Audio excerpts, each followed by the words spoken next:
అమ్మో! మళ్ళీ తాతొచ్చాడయ్యా ఏదో చెప్తున్నావు చూడండి ఒకసారి.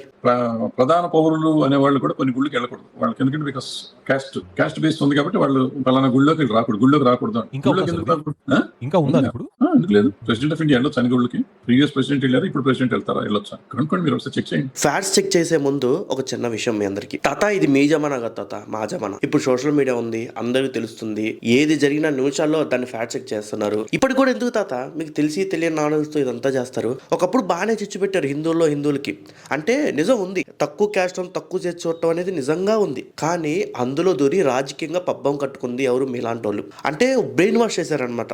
తక్కువ క్యాస్ట్ అని వాళ్ళని మెంటల్ గా డిసైడ్ చేపించి వాళ్ళని వెదకుండా చేశారు మీరందరూ. అసలు ప్రెసిడెంట్ ఆఫ్ ఇండియా క్యాస్ట్ ఏంటి నాకు అర్థం కదా. అసలు ఫ్యాక్ట్ ఏంటంటే ఆర్టికల్ 27 ప్రకారం ప్రెసిడెంట్ ఆఫ్ ఇండియా తన వ్యక్తిగతంగా గొల్లకి వెళ్ళొచ్చు, మసీదుకి వెళ్ళొచ్చు, చర్చికి వెళ్ళొచ్చు.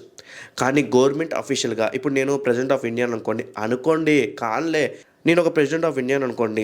ప్రెసిడెంట్ ఆఫ్ ఇండియా అయితే నేను వ్యక్తిగతంగా ఏ గుడికైనా వెళ్ళొచ్చు. కానీ గవర్నమెంట్ పరంగా అఫీషియల్గా ఏ గుడికి వెళ్ళకూడదు. ఎందుకంటే ఇది వేరే మతాన్ని కించపరిచినట్టుగా ఉంటుందని చెప్పేసి. ఇప్పుడు నేను గుడికి వెళ్ళాను అనుకో, ముస్లిమ్స్ క్రిస్టియన్స్ని కించపరిచినట్టుగా ఉంటుందని చెప్పేసి ఒక గవర్నమెంట్ అఫీషియల్గా నువ్వు వెళ్ళకూడదు అని ఆర్టికల్ 27 చెప్తుంది. ఆర్టికల్ 14 ఏంటంటే గవర్నమెంట్ అఫీషియల్స్ ఎవరైనా సరే అన్ని మతాల్ని ఒకేలాగా చూడాలి అని చెప్పేసి. నీకు నచ్చిన స్టైల్లో నువ్వు పాత పద్ధతిలోనే అదే ప్రోపగండా స్టైల్లో చెప్తానంటే ఎవరు ఊరుకోరు కదా తాత.